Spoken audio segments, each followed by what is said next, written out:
ये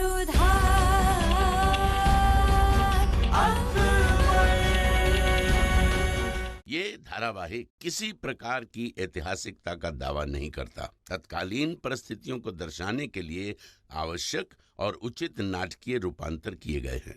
ऐतिहासिक रूप से जोधाबाई के स्थान पर हरकाबाई, हीर कुंवर जैसे नाम इतिहास में प्रचलित हैं। ये धारावाहिक किसी भी सामाजिक परंपरा और पारिवारिक संबंधों का ऐतिहासिक दावा नहीं करता है। इसका उद्देश्य किसी भी समुदाय की भावनाओं को ठेस पहुंचाना नहीं है। जलाल बेहद परेशान है, ना किसी से बात कर रहे हैं और ना ही सियासी मामलात में दिलचस्पी दिखा रहे हैं। इस सल्तनत के लिए ठीक नहीं है भाभी जान। ये सब महामंगा की वजह से हुआ है। हमें तो सोचा भी नहीं था कि जलाल के लिए उनके दिल में इतनी नफरत होगी कि उसकी औलाद को भी बद्दुआ दे देंगी। मानते हैं कि उन्होंने अपनी औलाद खोई है, मगर अधम गुनहगार था और उसका गुनाह मुआफी के लायक नहीं था। मलिका आजम का इकबाल बुलंद हो हुजूर। आपके हुक्म के मुताबिक टोडरमल साहब, मानसिंह और बाकी ओहदेदार आपसे मिलने के लिए पेश हैं। सलीमा, हमें कुछ वक्त लगेगा। आप जोधा से कहिए कि कुछ देर बाद हमसे आके मिले।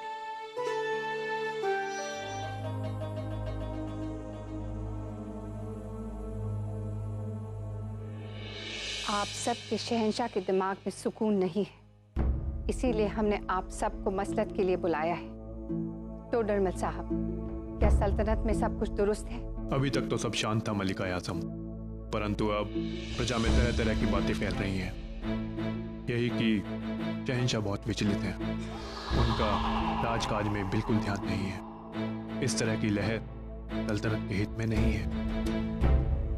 इसीलिए जब तक जलाल दुरुस्त नहीं हो जाते, हमने खुद सल्तनत की बागडोर अपने हाथों में लेने का फैसला किया है। हम नहीं चाहते कि किसी को भी ऐसा लगे कि जलाल की इस हालत की वजह से सल्तनत कमजोर पड़ गई। हर इंतजाम, हर काम वैसे ही होना चाहिए जैसे पहले था। इसीलिए अगर कोई भी अफवाह फैलाने की कोशिश करे तो उसे सख्ती से समझा दिया जाए कि मलिका आजम भी हुकूमत करना जानती है। आगरा में और पूरी सल्तनत में कोई भी मुश्किलात पैदा नहीं होने चाहिए। मानसिंह, टोडरमल साहब, आप दोनों जलाल के वफादार हैं और सल्तनत के कारोबार चलाने का भी तजुर्बा रखते हैं। अत्ता साहब की गैर मौजूदगी में ये जिम्मेदारी भी आप दोनों पर है। जलाल की इस हालत की वजह से सल्तनत पर कोई भी बुरा असर नहीं पड़ना चाहिए। आज्ञा का पालन होगा मलिका आजम। आज्ञा।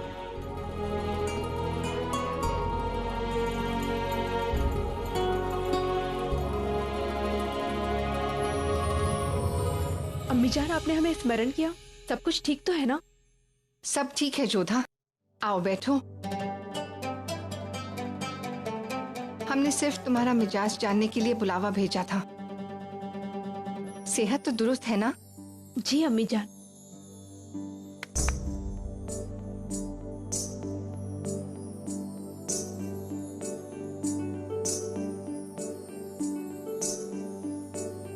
हाथ आगे करना। ये किस लिए अम्मी जान? ये तुम्हें और तुम्हारी होने वाली औलाद को बुरी नजर और बद्दुआ से बचाने के लिए। अम्मी जान, किसी और को भी इस ताबीज की इतनी ही आवश्यकता है।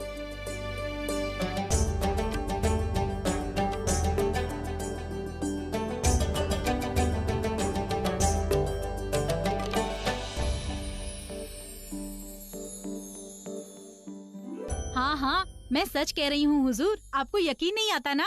नहीं, हमें इस पर यकीन नहीं। ठीक है, अब आपको यकीन आ ही जाएगा। अरे फरा, क्या कर रही हो? लाइए, अपनी अंगूठी दीजिए। फरा, लाइए ना। फरा,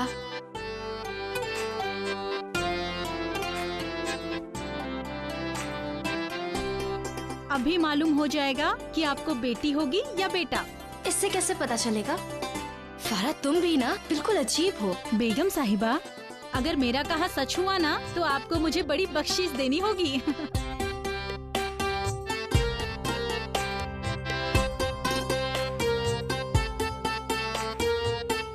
लीजिए, मालूम हो गया कि आपको बेटी होगी। देखिए, हमारे गांव में इसी तरीके से मालूम किया जाता है। अगर अंगूठी एक ही सलीके में घूमे तो बेटी, और यहाँ वहाँ टेढ़ी मेढ़ी हुई ना तो बेटा, क्योंकि लड़कियाँ सलीकेदार होती हैं और लड़के नटखट। वाह, ये तो बहुत अच्छी तरकीब है। यकीन मानिए बेगम साहिबा, अब तो लड़की होगी। चलिए अब मुझे बख्शिश दीजिए। जरूर।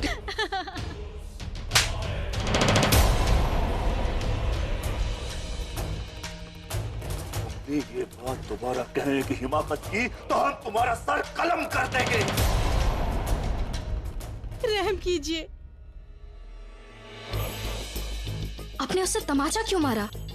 वो तो बस हमारी दिलजोई कर रही थी। उसने तो सिर्फ इतना ही कहा ना कि हमारी आने वाली औलाद एक लड़की होगी। हमने कहा ना, लड़की का नाम मत लेना। हमें अपना ओहदा बड़ा चाहिए, जागीरें चाहिए, सूबे चाहिए, सल्तनत चाहिए, ज्यादा ताकत चाहिए। और हमें ये तभी मिल सकता है जब हमारा वारिस लड़का होगा। ज्यादा ताकत की चाह आदमी को कहीं का नहीं छोड़ती, और आपने अधम खान का अंजाम तो देखा ही है। ऐसे बेटे से तो बेहतर है कि हमारी औलाद एक लड़की हो। खामोश! सुना नहीं हमने क्या कहा? हमें तुम्हारे मुंह से लड़की का नाम नहीं सुनना है। ये लड़कियां बेइज्जती की वजह होती हैं। एक बात का अच्छी तरह से ख्याल रखना बख्शी बानो, अगर तुम्हें लड़की पैदा हुई तो हम तुम्हें बख्शेंगे नहीं। हमें बेटा ही चाहिए जो हमारे ख्वाब पूरे कर सके।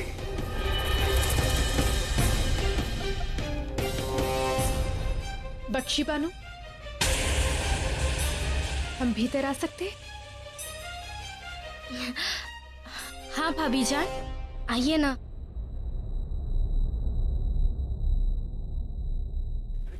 जोधा बेगम, आपको इजाजत की क्या जरूरत है? सब कुछ आपका ही है। आइए आइए जी। आइए। सब लेकर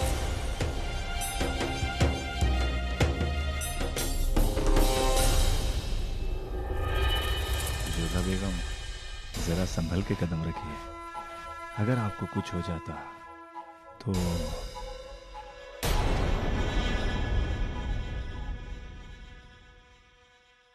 वो अम्मी जान ने आपके लिए ताबीज भेजा है, को कुदृष्टि से बचाने के लिए। हाथ आगे बढ़ाइए।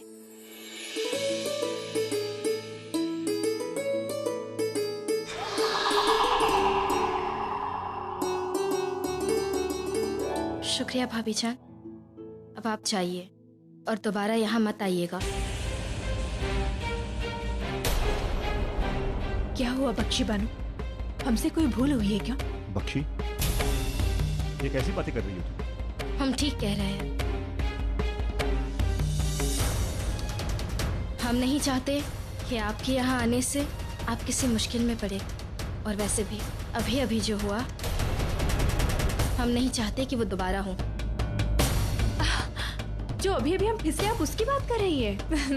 आप बिल्कुल चिंता मत कीजिए, आगे से हम ध्यान रखेंगे। हमें फिक्र तो शरीफुद्दीन साहब की है भाभी जान, जो बहुत ज्यादा गिर चुके हैं।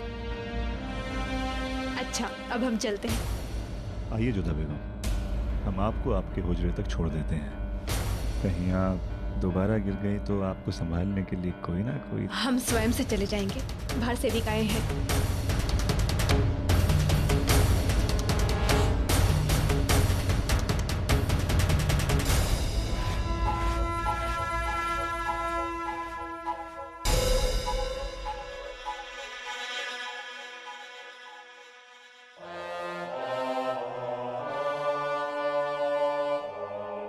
शहंशाह, शहंशाह,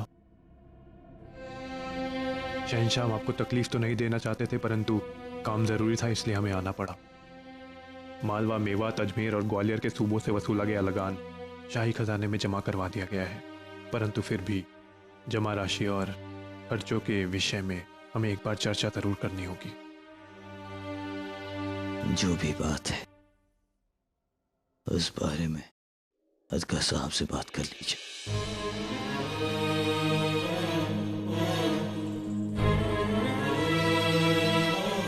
का साहब का जनाजा दफन करने के लिए शाही एहतराम से दिल्ली भिजवा दिया गया है। जी शहंशाह।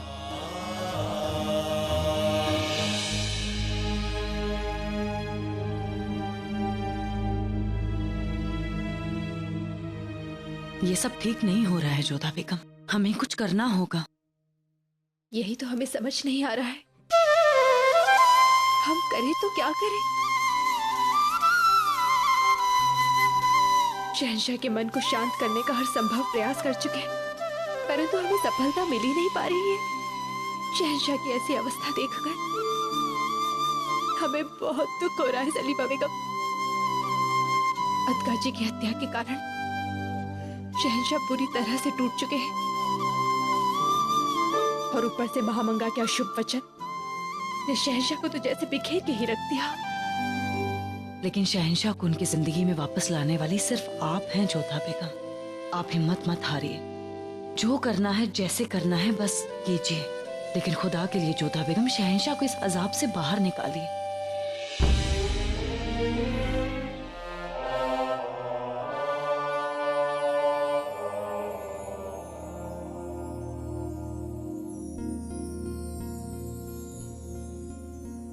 प्रणाम शहंशाह। आपको कुछ चाहिए जोधा बेगम? जी हाँ। क्या?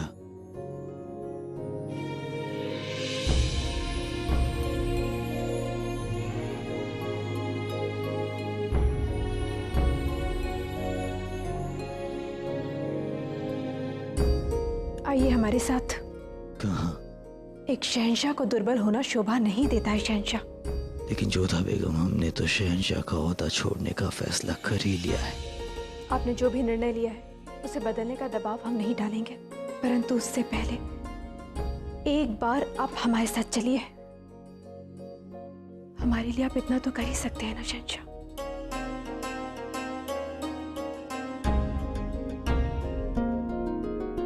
आइए।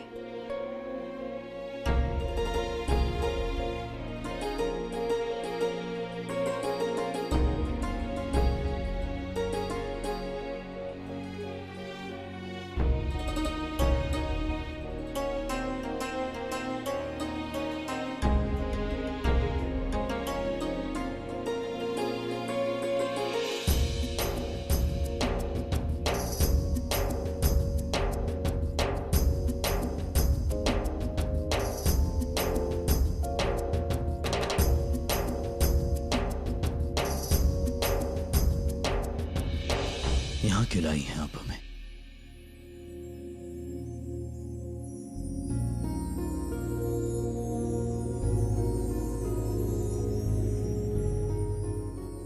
इन लोगों को पहचानते हैं आप? किस तरह का सवाल है? हमारे प्रश्न का उत्तर दीजिए। बताइए, कौन है ये लोग? ये हैं हमारे दादा जान, मरहूम बादशाह बाबर साहब, और ये हैं हमारे अब्बा हजूर मरहूम बादशाह हुमायूं साहब।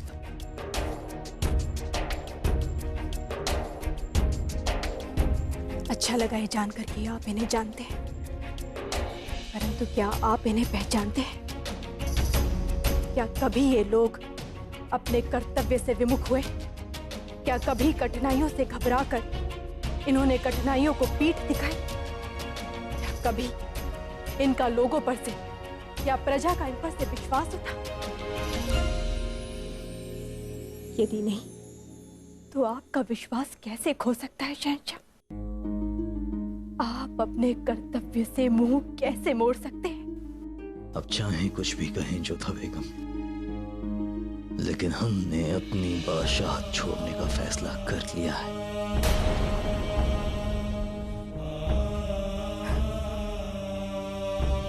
यही तो विडंबना है शहंशाह।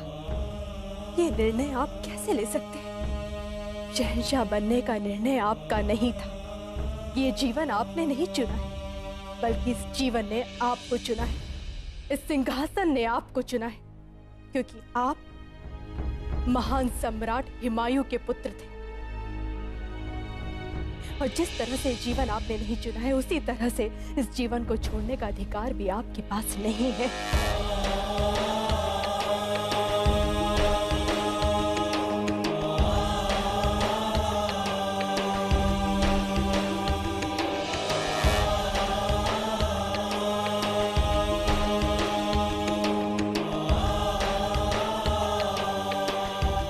इस बालक को पहचानते हैं आप?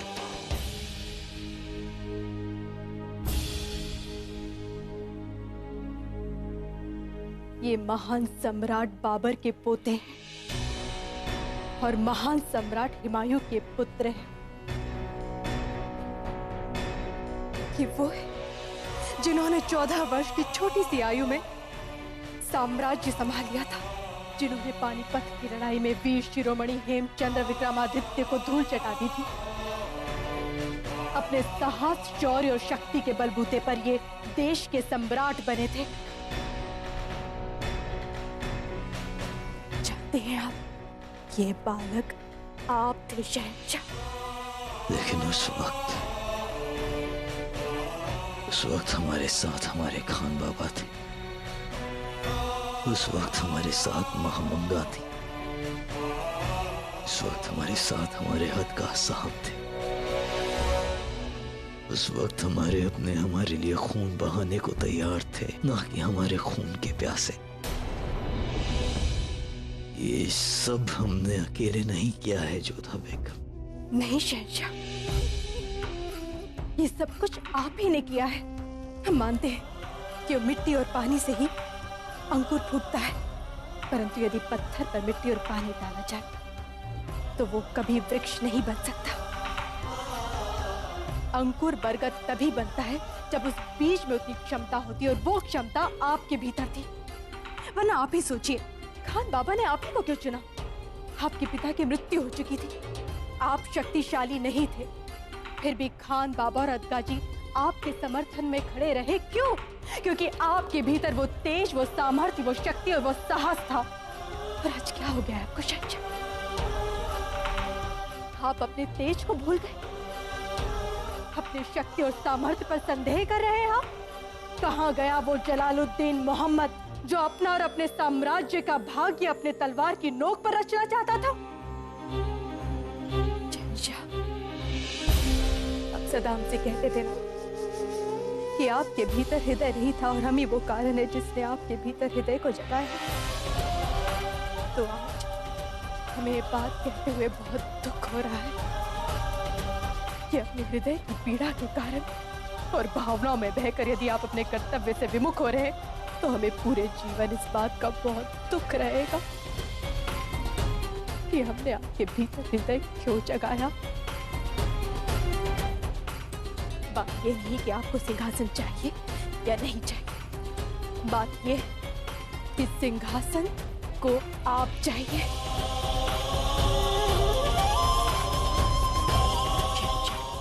भाग्य अपना योद्धा स्वयं चुनता है, और भाग्य ने आपको चुना है।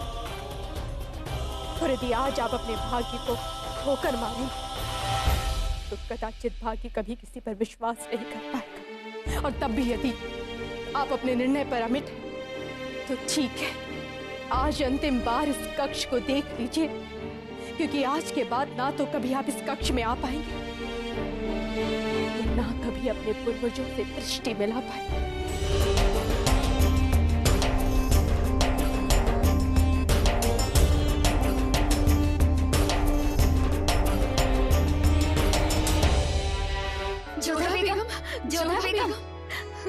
जोधा बेगम, बहुत ही खुशी की बात है। आप वाकई में सबसे खास बेगम हैं। हमें कुछ समझ नहीं आ रहा है, आप सब ऐसा क्यों कह रही हैं?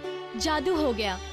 आपसे बात करने के बाद में शहंशाह का मिजाज बदल गया, और उनका चेहरा भी उतरा हुआ नहीं था, जैसे कि वो सदमे से बाहर आ गए हों और पुराने शहंशाह फिर से लौट आए हों। अभी से शहंशाह आपकी इतनी बात मानते हैं तो फिर वारिस हो जाने के बाद आप तो सबसे खास हो ही जाएंगी ना।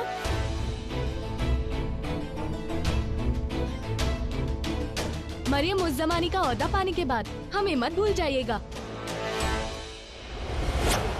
शहंशाह जलालुद्दीन मोहम्मद अकबर, जोधा बेगम, जोधा बेगम, मुगल सल्तनत, शहंशाह जलालुद्दीन मोहम्मद अकबर।